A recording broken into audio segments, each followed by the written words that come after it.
Thank you, everybody, for coming tonight. It's absolutely wonderful for me to be here at the American Library in Paris to talk to you a little bit about my collection of stories, The Hidden Light of Objects. I can't thank Grant Rosenberg enough for his kind invitation. I first visited the library in 2007 for a reading organized by the Paris Writers' Workshop, which I've just been told no longer exists. But in any case, that was my first ever writers' workshop. The first time I shared with strangers one of the stories that would become a part of this collection. The writers I met at that workshop, some of whom are here tonight, are now some of my closest friends. They're the writers I trust most with my work. So being here means a great deal to me. It makes me feel like I've come full circle with this book. So the question of language, or what language to write in, often comes up for those of us who inhabit more than one linguistic, geographical, or cultural terrain. For some, the decision can have emotional or political resonance. For example, Algerian writer Assia Jabbar's decision to write in French rather than Arabic was freighted with a heavy colonial history, and thus implicitly contained an element of betrayal. At the same time, her decision also expressed a sense of French as freeing, enabling her to escape the tentacles of her conservative community, unlike many of the women in her family. For writers who leave their homelands behind to locate to new places, writing in the original language may indicate an inability to let go, or a desire not to. One thinks here of the Iraqi writer Sinan Antoun, author of The Corpse Washer, who now lives in the US but continues to write in Arabic. Writing in the language of the adopted country may indicate a desire to leave the past behind or to start anew, as might be the case with Samuel Beckett. I am, of course, simplifying what is a complex and often difficult experience, one that is specific to each writer. My case is a bit different. I'm an Arab writer who lives and works in the Middle East, but I happen to write in English, not Arabic. For me, there was no choice. My first language was English. Although I was born in Kuwait, I was just a few months old when my parents moved to London, then Edinburgh, then St. Louis, Missouri, where they stayed for the next few years. They, like many of their generation of Kuwaitis, left home to further their education and gain the expertise to help develop their young nation state. This was 1970. At that point, Kuwait had been independent from Britain for only 9 years. My family did not return to Kuwait until 1976, which meant that my first language was English.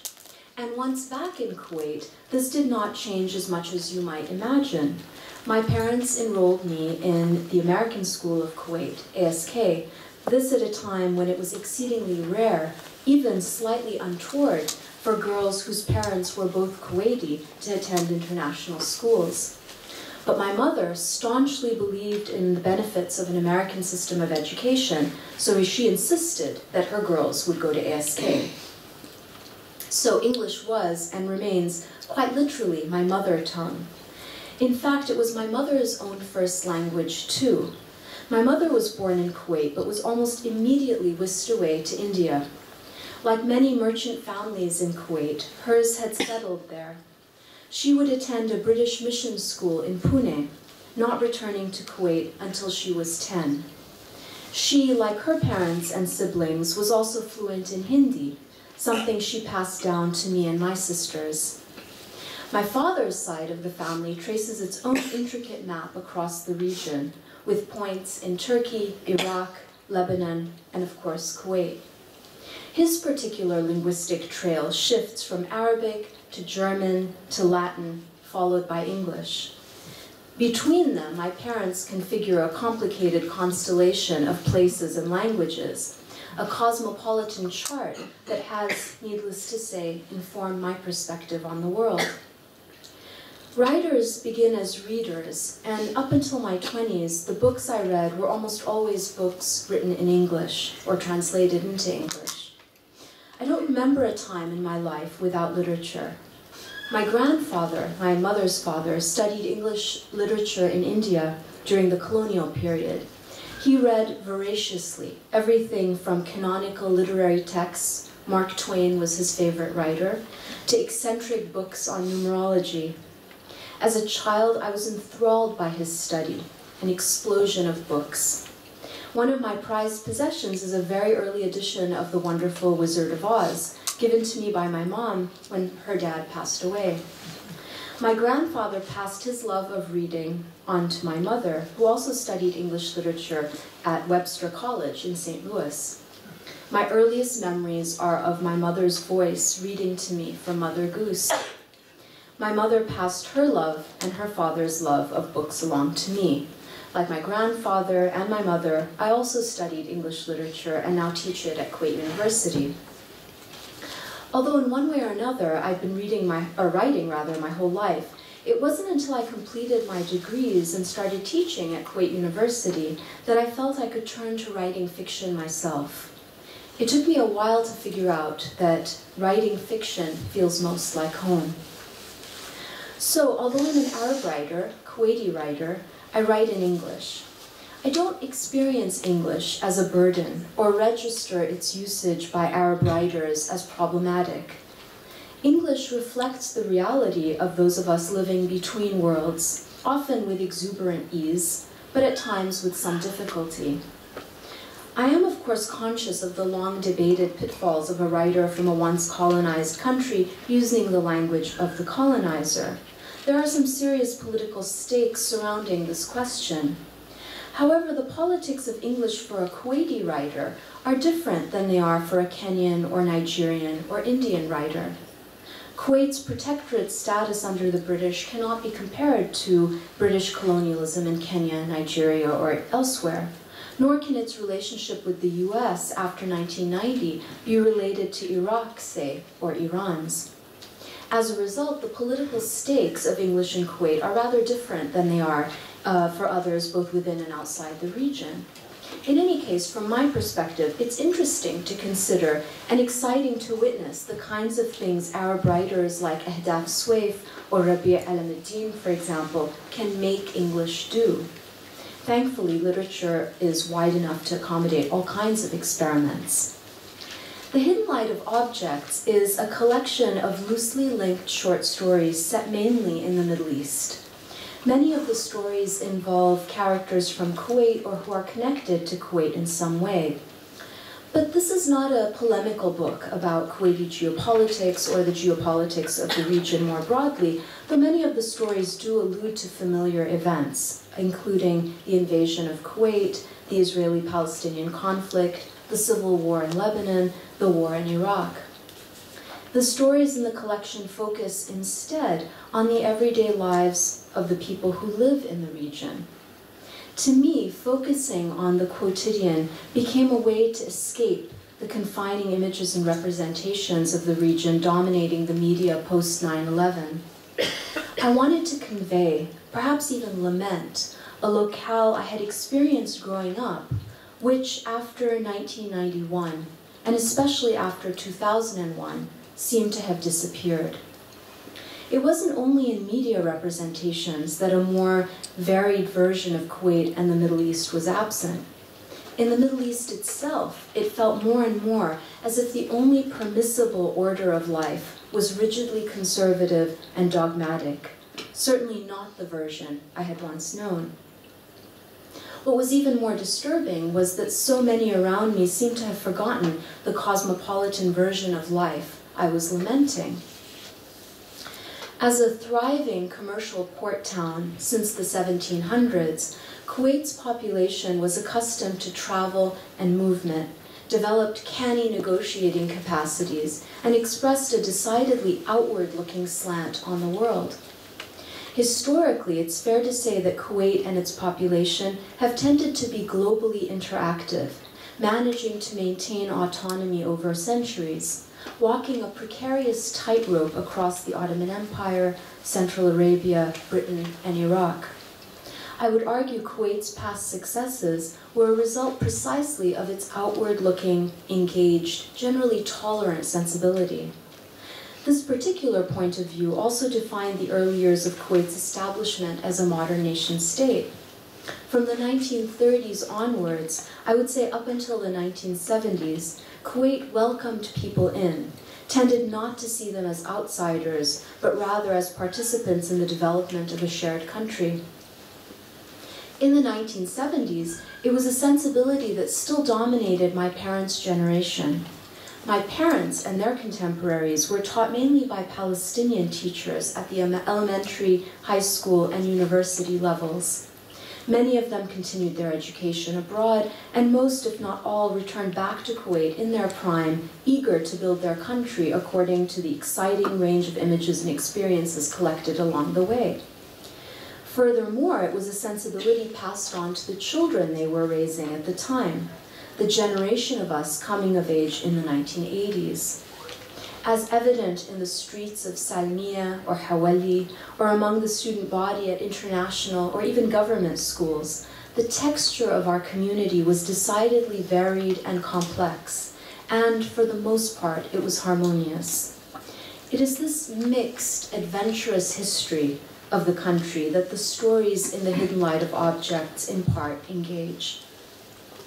After the 1990 invasion of Kuwait by Iraq and the subsequent war, Kuwait's historical cosmopolitanism began to recede at an alarming rate. In some ways, a more inward-looking attitude is understandable. Interactive policies and tolerance seem to have brought nothing but catastrophe to the country and its citizens. Cosmopolitanism, it seemed, had been part of the nation-state's downfall, so something else needed to be slotted in its place. In the last 2 decades, however, that alternative, whatever it is, has proven to be even more catastrophic than the original catastrophe that marked the initial shift. Since 1991, at the very latest, arguably even a decade before that, the relative stability enjoyed by Kuwait since the 1700s has come undone on many fronts. This isn't the place to enumerate the various crises Kuwait has gone through in the last 2 decades, but something to consider is whether the cosmopolitanism that buoyed Kuwait through previous crises is the very component excised post-1991, and whether its absence is related to the ongoing and seemingly insurmountable crises suffered today. By 2004, when I started teaching at Kuwait University, it became abundantly clear to me that any residue of the cosmopolitan Kuwait I grew up in was not only gone, but that its memory was being systematically obliterated. This was happening rapidly and on many fronts, in education, in the urban landscape, in the shifting demographic, in politics, culture, clothing, language, and so on. It seemed almost as if we, citizens of Kuwait, were slipping into a state of amnesia. This felt incredibly stifling to me, and one reason I turned to fiction was as a way to open a window, a vignette, onto something else. But, as I mentioned before, this is not an overtly political book.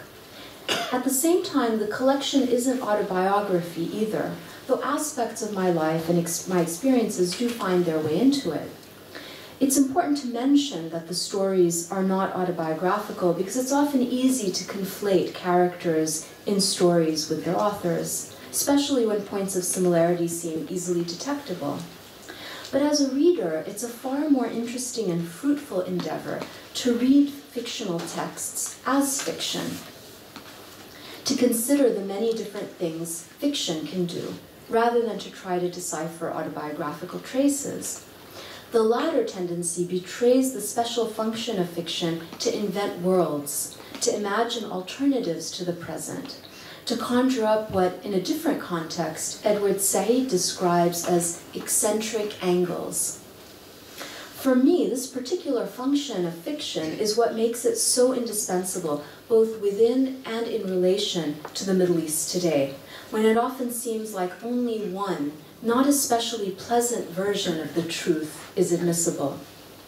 In some ways, it's impossible to escape the traces that make us who we are. We're born in a particular place, into a specific family with its own distinct history. We grow up inhabiting a certain language among a defined community of people. All these elements, among others, shape us and our perspectives on the world. For a writer, these traces pierce through the writing in one way or another. It's impossible to think of Marquez without Colombia, Rushdie without India, or Mahfouz without Egypt. Nonetheless, fiction is the unique site where it's possible to escape or transform these very traces. It's true that these traces make us who we are, the kinds of writers we become. But the writing we do allows us to flee the confines of these determining factors, to imagine other worlds. For me, writing fiction became a way to recreate or reimagine a place I was convinced had once existed, but that after 1991, and certainly by 2001, was nowhere to be found. I needed to construct a space, a safe haven, where I could not only remember my version of the adventurous and mongrelized past, but also imagine a future other than the one that was being prepared for us by the rather rigid and extreme orthodoxies dominating the region after 1991 and post 9/11. Fiction invites us to remember, or to experience for the first time, different pasts than the normative version of the past most expedient to current interests.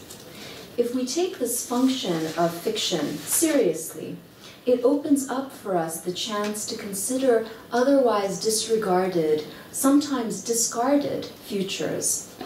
Memories, images, or narratives that contradict or interrupt those offered up as definitive, as set in stone, remind us that the world need not proceed as it happens to be proceeding at present.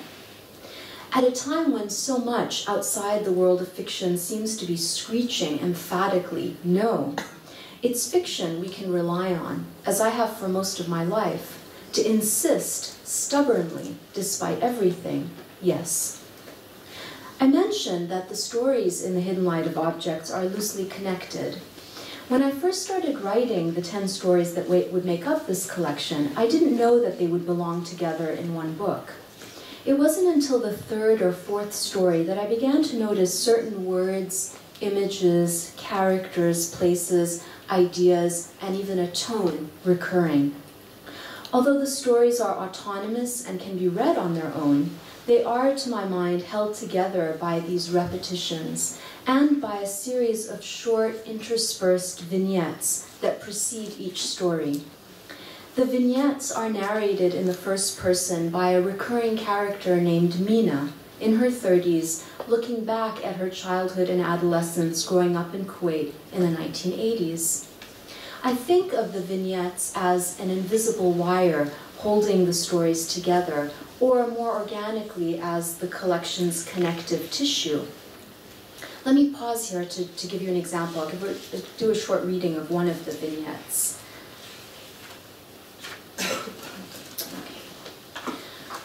Almost every spring, a group of teachers would catch spring fever and plan a trip to the island of Felika for their students, 7th or 8th graders, sometimes even high schoolers. We were 13 when they piled us into a ship, out in the sea breeze for a day, at a time in our lives when a day was really worth something. Getting to Felika was easy. The water must have been a crystal blue-tinged green, not sullied as it would become, with fish still relaxed close to shore. I remember the marble ruins, marks of the great Alexander. I remember the temple of Icarus, named for the sun who flew too close to the sun. I remember the citadel, the cemetery, Kuwaiti sand, Greek bones in part, and the artifacts. I didn't know that phylakio was Greek for outpost. I didn't dwell on the implications of an ancient Alex in my blood.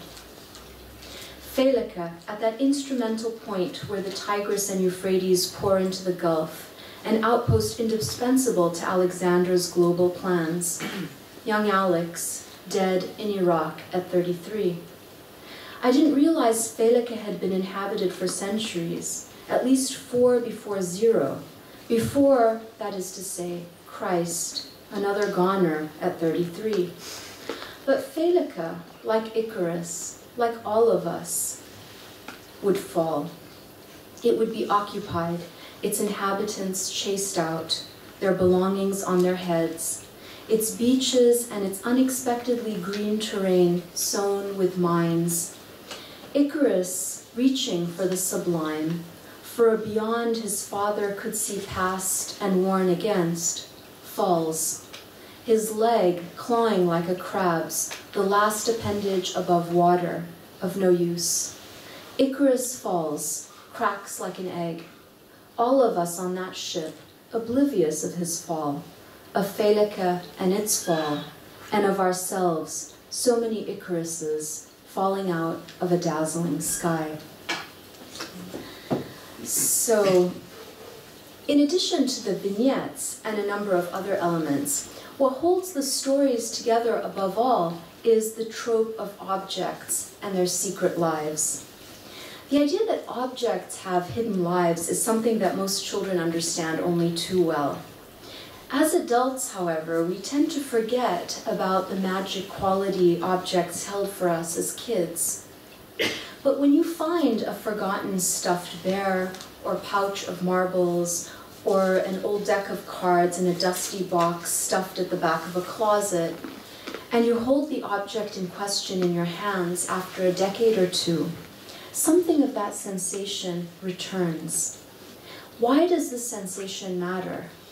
In other words, why is it important to experience what Bergson calls the inward life of things?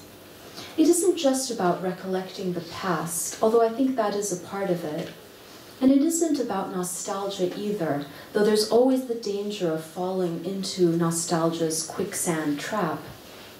The hidden light our special objects emit makes us aware that alternatives are always possible. The seeming rigidity of the present, of where we happen to be now, is loosened up, made fluid by the shock of realizing that the objects in our lives in fact share our life and inexplicably connect to our very connected to our very being. If you don't believe this, consider the experience of seeing an old pipe smoked by your dead grandfather, or finding a tarnished ring given to you on your 10th birthday by your best friend. These wayward objects intervene in our day-to-day lives in unexpected ways, in ways that are, I should point out, decidedly different from the way commodity objects do. What such objects do to us depends on us, on how much of the light we allow to interrupt our quotidian, habituated lives, on how much disruption we can take. My stories attempt to trace some of these effects, to consider what it is we can become as a result. I think of the stories as experiments with memory. Why do we remember what we do? How do the things we remember, those sparks Virginia Woolf calls moments of being, inform our lives? As a writer, I'm particularly interested in how such moments not only in how such moments motivate writing, but also how they motivate people and characters to narrate their lives in highly specific and singular ways. So my concern is not with the past as such, but rather with the process of remembering the past and how that impinges on the present. The process of remembering is something we all share. So reading about such processes in books becomes a way to connect readers to characters, writers to audiences.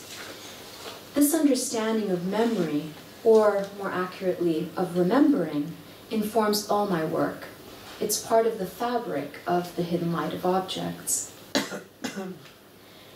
In most of the stories, we see characters grappling with specific aspects of their pasts, the pivotal moments that end up defining them, that turn out to structure their particular trajectories, though they didn't necessarily realize at the time that these moments would be central to their lives. In fact, it's rare that any of us realize this. And one of the things I'm interested in is in the incidental nature of these moments.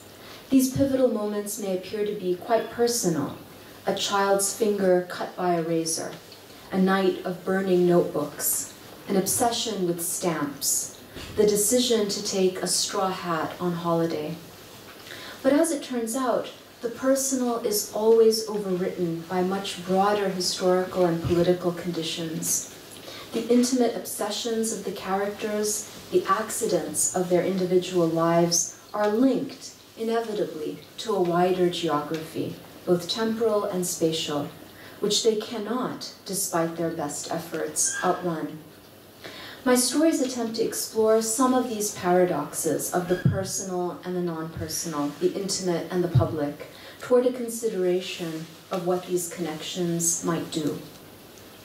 So to end, I'd like to read an excerpt from the title story of the collection. The Hidden Light of Objects is about a Kuwaiti woman, Zaina, abducted from Kuwait in 1991 in the crazy days just after liberation and held captive in Iraq for a decade. The story is narrated back and forth by Zaina and her oldest daughter, Jinan, both trying to make sense of Zaina's 10-year absence and her sudden release.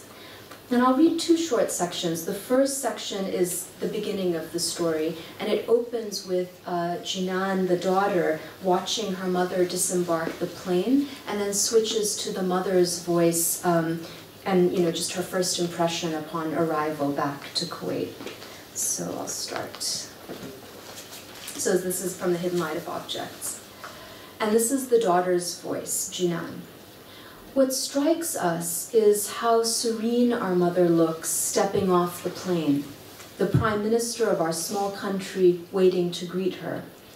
Nothing phases her, not the prime minister, not the string of parliamentarians angling for photo ops, not the frenzied media's nest, not even us. Everything seems to bleed together for Zaina. For us, everything feels sharp, outlined in black. We remark on the rarity of the clouds in the steel sky. We read them as a sign. We have spent 10 years reading signs. It's no surprise that on the day of her release, we lose ourselves in a flurry of them. Sparrows precariously balanced on instruments played by the army band brought in for a special welcome. A sliver of obstinate moon at an hour when it long should have moved into someone else's night. Most striking of all, through the sulfuric fumes anyone living in an oil town like Kuwait is familiar with, whiffs of vanilla. And I'll switch to the mother's voice. They do not comment on my short white hair or papery skin. They fail to note my quick intakes of breath as I navigate the steps of the plane. They see a mask of calm, my practiced serenity. They cannot hear my irregular heartbeat or feel my brittle bones. I perceive little through the flash of bulbs, the microphones under my nose, the hands thrust into mine. Carefully, I embrace my daughters, 3 stunning women, almost strangers to me, and my husband Karim, his eyes, like mine, creased with age. I refuse to release my burlap sack, my sole acquisition in a decade. The smell of white cake surrounds me, and I wonder how they have managed it. And so now I'll skip about 2/3 of the way into the story. And this section begins with the daughter, Jinan, reflecting on the dramatic changes to Kuwait post-liberation and how their experience of these changes were intertwined with her family's specific tragedy of losing Zaina, the mother. And then this is going to be followed by the mother, Zaina, reflecting on how in the early days of her abduction, she figured out a way to use the memory of her beloved objects to keep herself alive. So I'll begin with Jinan's voice, the daughter. There is no going back. I should have realized this after the occupation, the so-called liberation. Nothing, not a thing, went back to the way it had been. New people in the country, new food, new habits, new language. Suddenly, women swathed in ominous black hoods. 1 year can blot out the past. Everything that we were before, twinkling water, pure desert, and life is channeled into a bucket of mud. No going back. The filth and dirt everywhere, the corruption, the sooted skies and murky seas. Nobody seemed to care, everyone swallowing fistfuls of dollars as fast as they could.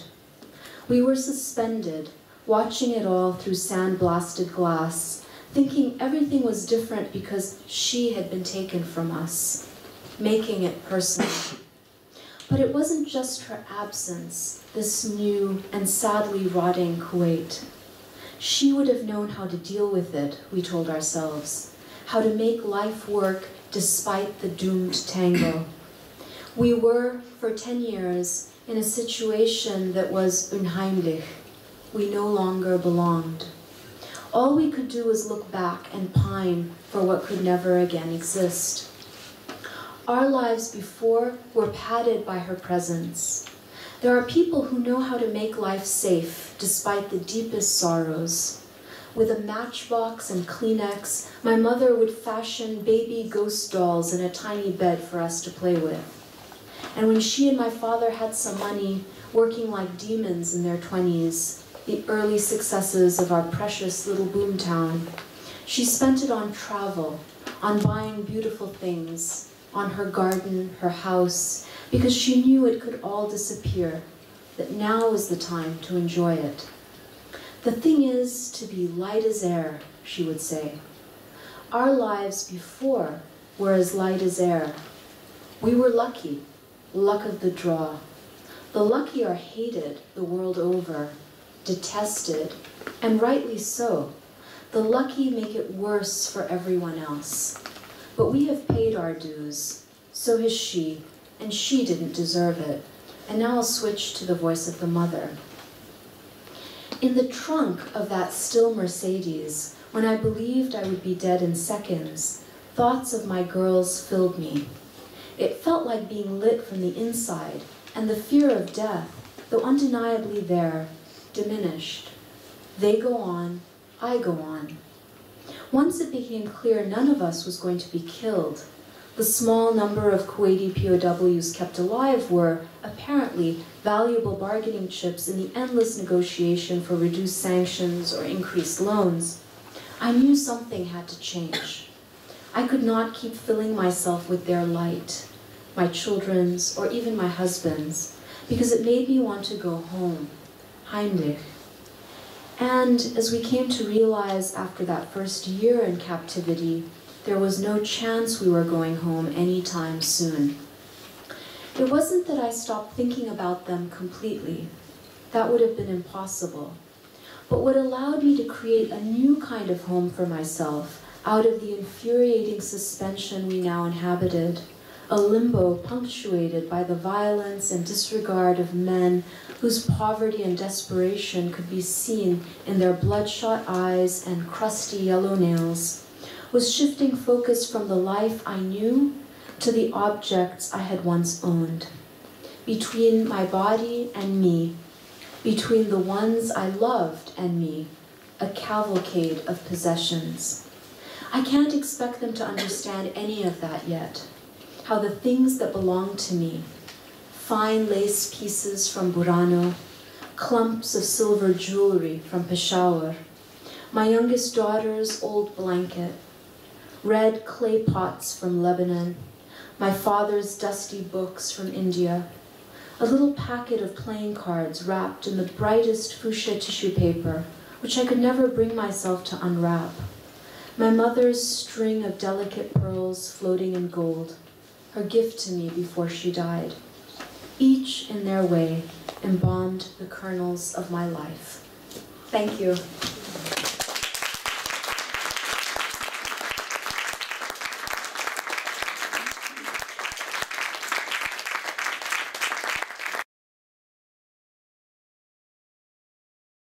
The book is published by Bloomsbury, which has offices all over the world, and they have an office in Doha, Qatar, and in conjunction with the Qatar, what's the? Qatar Foundation as well. So, and no, there. I mean, there were no issues with regards to censorship of my book. So I didn't have any issues. And maybe a novel fiction is a good way to avoid that. And also writing in English. That's the other thing.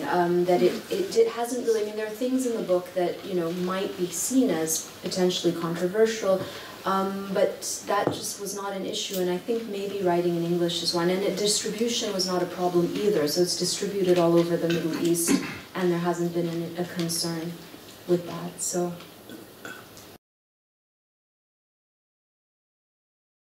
The thing is also, the women at Kuwait University do really well, much better than the men.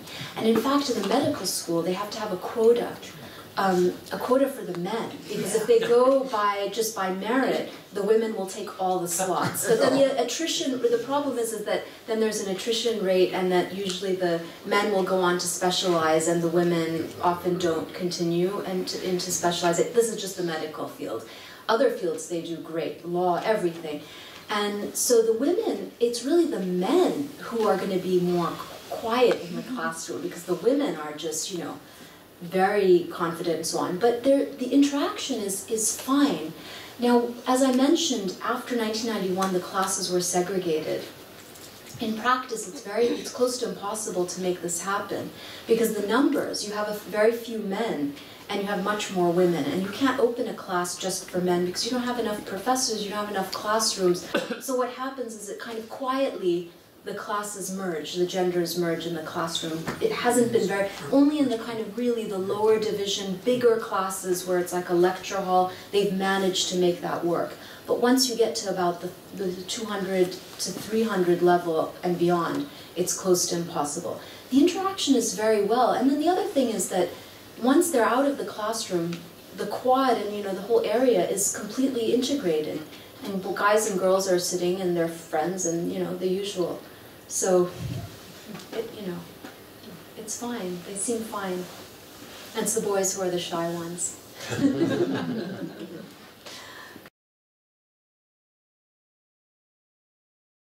Such a difficult question. I mean, I went back for private, personal reasons that I did think I was going to stay in the States and work in the States, but I had to come back. There were reasons that I had to come back for. And I was angry for not angry, I think that's too hard, but I was ambivalent about that decision. I wasn't sure for a long time. It took me a long time to come to some kind of peace with the decision. Now I have found a certain peace with it. And the question of home, I think in writing this book, I thought I always felt restless. Like I've always had a foot in more than one place. And I thought that one day I would feel that somewhere would feel like home. And I think that in writing this book, I was kind of looking for this imagined home, that I was now here and I was going to be staying and I'm fine. And what I realized at the end of it is not that Kuwait feels like home, or the States feels like home, or Paris, in a sense, for me also is a place that feels like home to me at times, but that I don't want a home. I mean, I don't say that in a romantic, like I don't want to romanticize not having a home. I know that people don't have homes and that's an awful situation to be in. But what I mean to say is that I don't need to feel rooted, that I like the feeling of that feeling of restlessness that I thought I wanted to get rid of is in fact the thing that I most like, or that feeling that I most like. And maybe that writing then becomes home. That writing becomes home, the home you carry with you. So, kind of